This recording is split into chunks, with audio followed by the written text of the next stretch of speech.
Right, I'm just going to make this quick tutorial about something some of us were discussing the other day, and that was how you make a kick drum and retain the attack whilst distorting the tail of the kick drum. So the best way that I can think about doing this is by using drum rack in Ableton. So I will load up an instance of that. Get rid of that channel. So if I go to, I'll just grab any old sample for the minute, but this one sounds fairly decent, so it's got a fairly decent attack in it, and yeah, a tail that probably will be fairly decent to distort. So if I drag that onto a drum pad in the drum rack, and then I hold down Command and drag that same sample again onto the same pad, you end up with two samples on the same pad. So we're going to change one of these, change the top one to the attack, let's call that attack, or the click, the first part of the kick drum, and then change this to tail. Right, so what we want to be doing with this, let's just draw in a couple of kick drums into here, into a clip, so we can hear what's going on. So if I play that, we can now hear both of these playing. So if I turn off the tail and I just solo the attack, we can hear what's happening.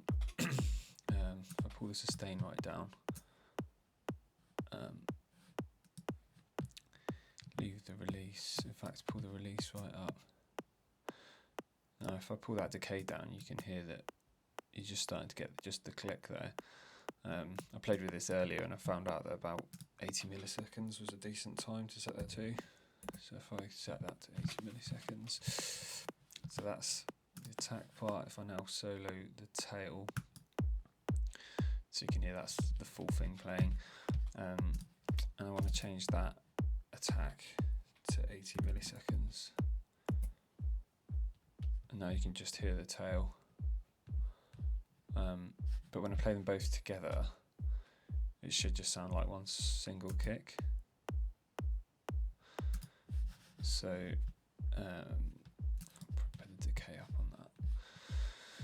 So now all we need to do is add some sort of processing to the tail of that, which would be just some sort of distortion really. I use a bit of distortion just because it's really obvious. Where are we at?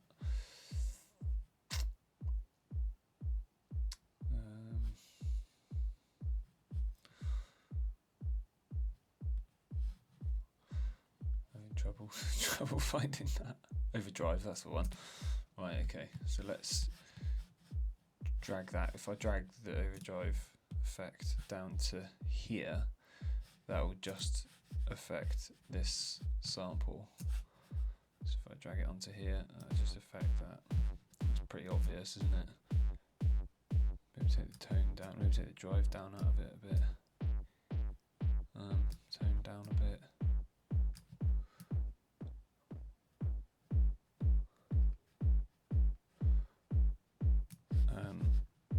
So if I then select the attack, you can see that distortion is not on there. But if I select the tail, you can see the distortion's on there. Now if I uncheck the solo of the tail, you hear both of those play together. And that's basically it. I'd probably then go through some sort of other processing where I would use maybe a glue compressor to bring both of those samples together and make it sound more like a single sample. So maybe select this punch one and drop that onto straight onto here. Bring the threshold down a bit. Oh no, sorry, bring it up a bit so it's not squashing it too much. And bring the makeup down a little bit so that this isn't clipping.